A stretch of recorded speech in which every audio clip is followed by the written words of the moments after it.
Carlo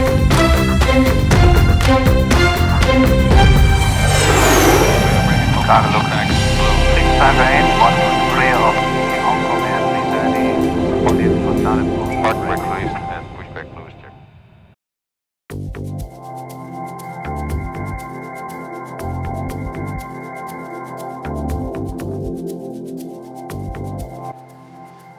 E essa visita à Transbrasil foi uma coisa extraordinária, porque além de eu ter entrado pela primeira vez em jatos comerciais, eu estava com o fundador da companhia e no final da visita ele pegou 4 maquetes que estavam na sala dele e me deu de presente. E eu tenho uma delas até hoje, o Bacon 11, um dos aviões coloridos, o Bacon 11 azul. E essa maquete e o Omar Fontana entraram na minha vida para sempre. E eu nunca mais seria o mesmo, porque eu comecei a conviver com ele.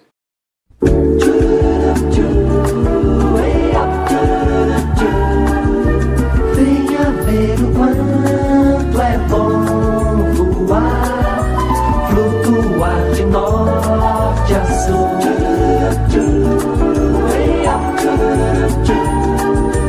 Voe colorido junto ao céu, venha navegar no azul. Pegue um jato da Transbrasil, vá ver que lindo que é voar e ser feliz no céu do seu país. Com a Transbrasil. Transbrasil.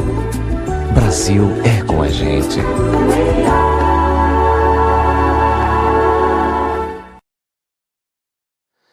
Por alguma razão ele me escolheu, e a gente manteve até a morte dele uma relação muito próxima, muito íntima.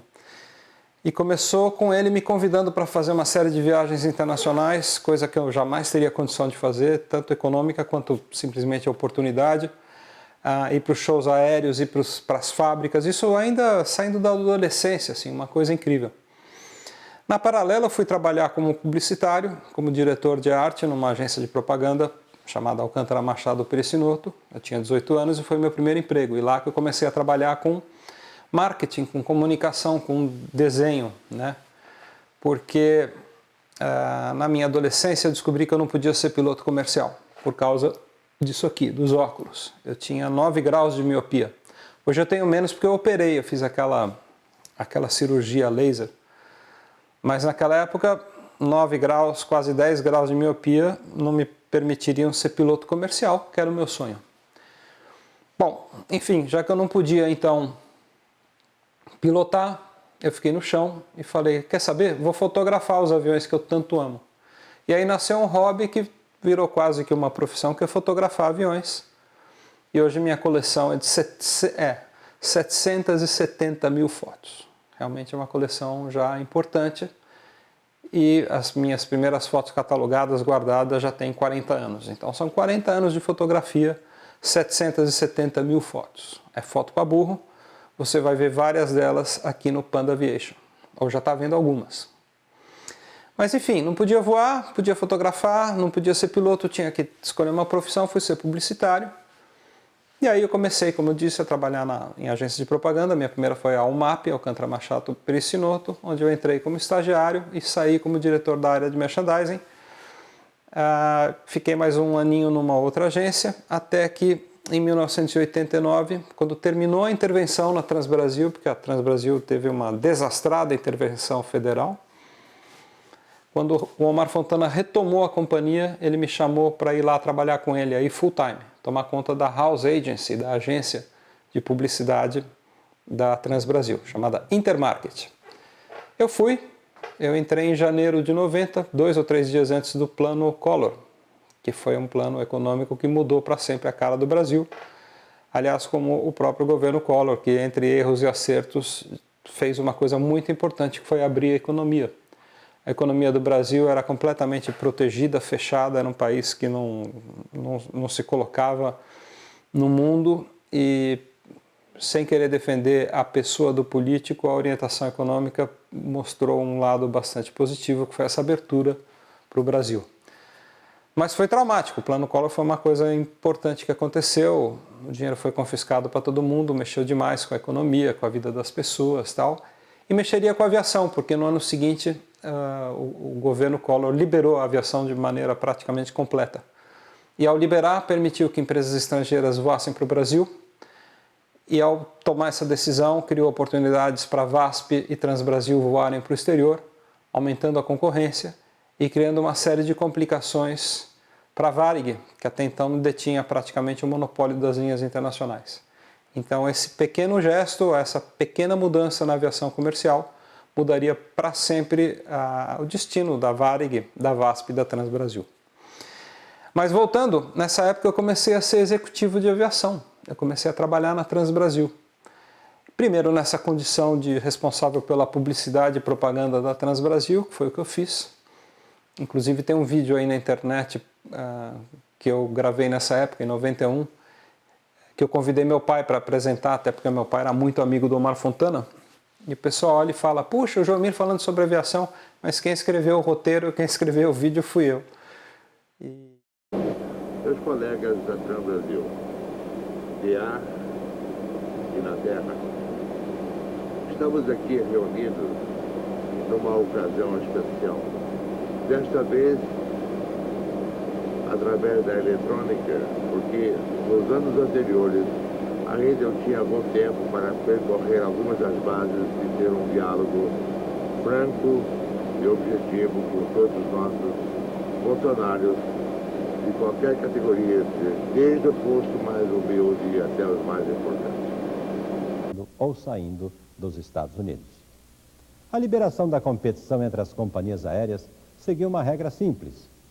Cada empresa estava livre para escolher para onde voar, na frequência que desejasse, utilizando o equipamento de sua escolha e, o mais importante, cobrando o que quisesse. Repetindo, cobrando o que quisesse. E aí eu fiquei mais um ano na Transbrasil, acabei saindo por uma série de divergências, porque eu não concordava com algumas coisas que eu estava vendo lá na companhia.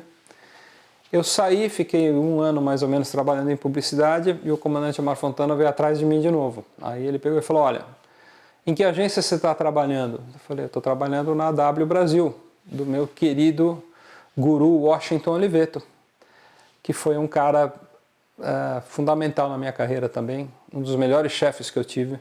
Aliás, eu preciso dizer isso, assim, eu tive muita sorte, eu trabalhei para pessoas muito competentes, muito carismáticas, muito brilhantes, e eu aprendi com cada uma delas. Washington Oliveto é um deles, por exemplo, um dos grandes chefes que eu tive.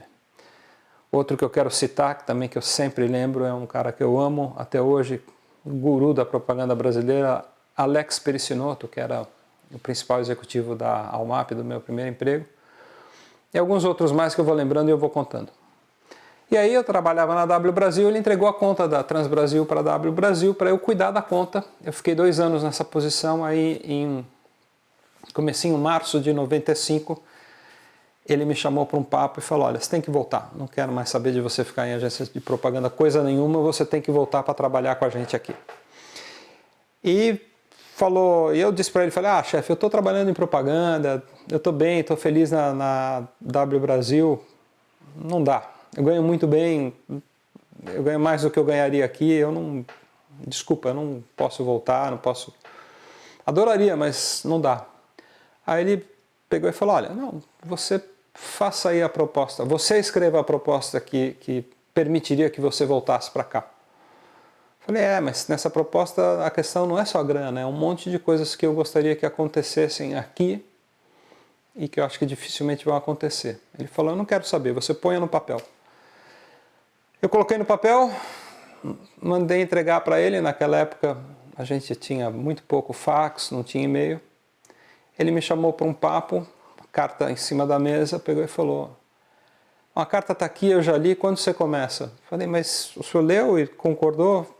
Falou, não é isso que eu estou discutindo, na verdade estou te perguntando quando você começa. Eu falei, bom, eu tenho um trabalho, eu trabalho na W Brasil, eu não posso simplesmente largar lá. O senhor aceitou tudo? Ele falou, claro. Vamos fazer o seguinte, depois da manhã nós vamos para Amsterdã, porque eu tenho uma reunião importante com a KLM, eu quero que você esteja comigo. Falei, mas eu preciso enfim, para resumir, 2 dias depois a gente estava na KLM em Amsterdã. E aí, de 95 a 97, eu fiquei mais 2 anos na Transbrasil, na condição já de diretor de marketing. E nos últimos 4 meses, na condição de vice-presidente escolhido. Ele me escolheu para suceder o coronel Gabriel Ataíde, que era o vice-presidente da Transbrasil. E aí, quando isso ficou conhecido dentro da Transbrasil, aí começaram a acontecer algumas coisas muito únicas. E eu achei que eu teria que tomar uma atitude, e tomei a atitude que eu achei correta, que foi sair da Transbrasil. Não queria sair, mas do jeito que a coisa estava indo, ia ficar muito complicado continuar. Então eu saí da Transbrasil, aí eu me dei um ano sabático. Até porque eu não sabia o que fazer. Aquele era foi o emprego mais espetacular da minha vida, foi uma experiência muito maravilhosa. Trabalhar com o Mar Fontana todos os dias foi uma coisa incrível para mim. Eu aprendi demais e eu tinha prazer em conviver com aquele homem. Assim, era uma coisa, ele era um gigante, assim, um líder espetacular, uma inspiração. Eu sinto falta dele até hoje. Eu penso nele talvez dia sim, dia não, desde que ele se foi, desde que ele morreu. No ano 2000, eu penso nele praticamente todos os dias, ou várias vezes ao dia, por vários dias em seguida. Assim. Ele é uma figura presente na minha vida até hoje. Enfim, aí eu me dei esse ano sabático em 97. Foi legal porque eu fui para o Alasca voar de Electra. Foi o meu último voo no Electra. Eu fui para a Colômbia tentar voar o Caravelle, não consegui, mas cheguei perto. Vou contar essa história aqui um dia no Panda Aviation também. E fiz coisas muito extraordinárias nesse ano sabático. Assim, eu viajei praticamente o ano todo. Eu mergulhei muito porque um dos meus hobbies é mergulhar. Eu adoro fazer scuba diving e fiz bastante, assim. Virei um mergulhador avançado e tal. Até porque tem uma outra coisa muito legal, né? Quando você está mergulhando, parece que você está voando, você está em suspensão, né? Então é uma coisa ligada, de uma certa maneira, a essa sensação que o voo te dá, que é estar flutuando.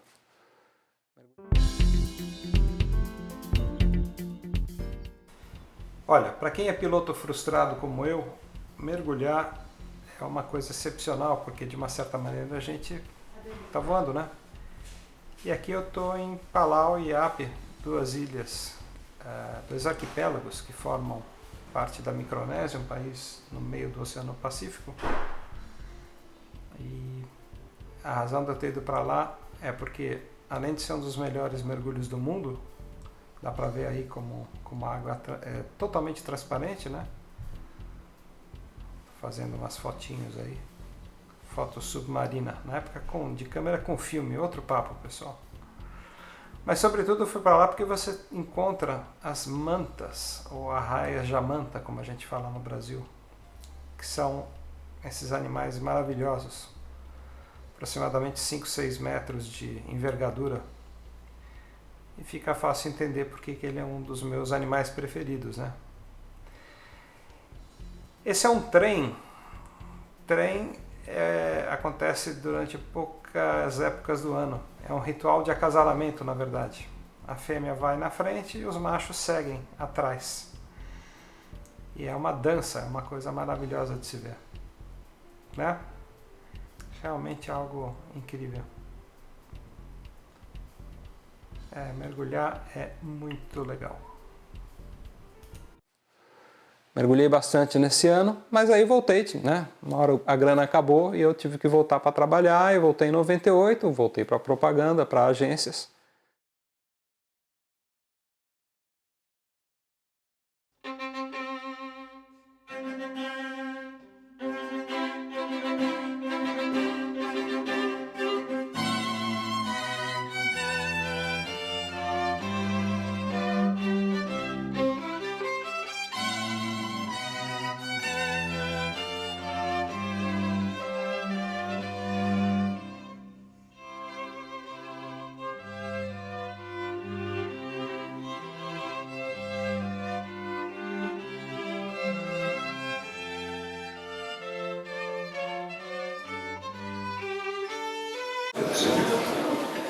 Senhorita Sharon Karen Weisman Harari, é de sua livre e espontânea vontade que casar-se com Gianfranco Zioidetti. Gianfranco Zioidetti. É de sua livre e espontânea vontade casar-se com Sharon Karen Weisman Harari. Ou seja,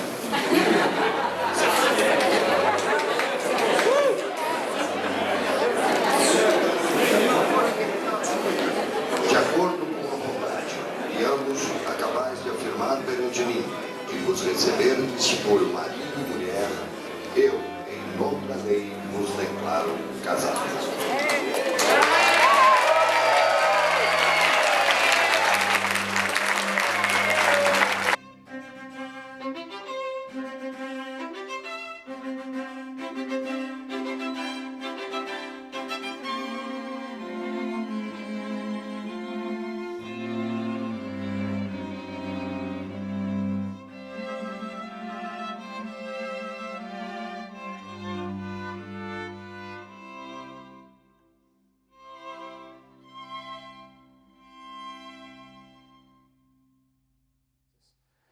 E aí no ano 2000 eu montei minha empresa, a Jobcom.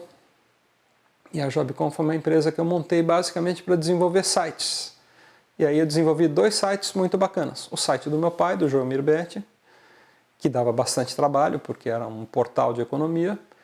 E um outro produto que eu tive por muito tempo, não sei se famoso, mas o JetSite, que foi acho que o primeiro portal de aviação brasileiro. Ele tinha uma audiência extraordinária, dava um prazer danado para fazer e virou a minha profissão. Assim, eu fiz o JetSite por alguns anos e fiquei lá defendendo o meu trabalhinho e cuidando disso até mais ou menos 2005. Em 2005, trabalhando com o JetSite, trabalhando nessa minha própria empresa, na Jobcom, que era uma agência de comunicação. Em 2005 toco o telefone, Sérgio Valente, presidente de uma agência excepcional de publicidade, a DM9, me chama e fala: olha, a gente está perdendo a conta da TAM e eu quero que você venha me ajudar aqui porque a gente não pode perder essa conta, e me disseram que você é o cara que mais manja de comunicação, publicidade, de aviação no Brasil, então você vem para cá. Mas aí eu fiquei um ano na DM9, aí eu montei uma empresa chamada Jet Group, de novo sozinho, e uma empresa que era dedicada a cuidar de marketing e comunicação de empresas relacionadas à aviação. Aí eu peguei alguns clientes muito bacanas. Peguei a AirBP, Beyond Petroleum, né, que foi um cliente delicioso. Fiz vários trabalhos para a Lufthansa e para a Swiss no Brasil.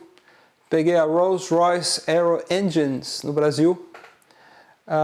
Fiz toda a comunicação e virei consultor de marketing da ABAG, Associação Brasileira de Aviação Geral. Cuidei do lançamento da Alabace daquela feira, fiz a marquinha, fiz toda a comunicação desses clientes e foi lá que eu conheci o maravilhoso Adalberto Febeliano, que é meu amigo até hoje. E aí estou lá feliz com esses clientes, trabalhando, ganhando bem, tinha um home office, trabalhava em casa, quando de repente toca o telefone e um amigo meu chega para mim e fala: Panda, tem um gringo montando uma companhia aérea aí. Você não quer conhecer o cara? Falei, tá bom, claro. Como é que ele chama? Ah, não sei, mas eu já marquei uma reunião na sua casa, quinta-feira. Então, você tem alguma coisa quinta-feira? Falei, não, tá, tudo bem. Então, 9 horas na tua casa, a gente está indo para aí. Falei, tá bom, ok. Essa história você vai conhecer no próximo episódio.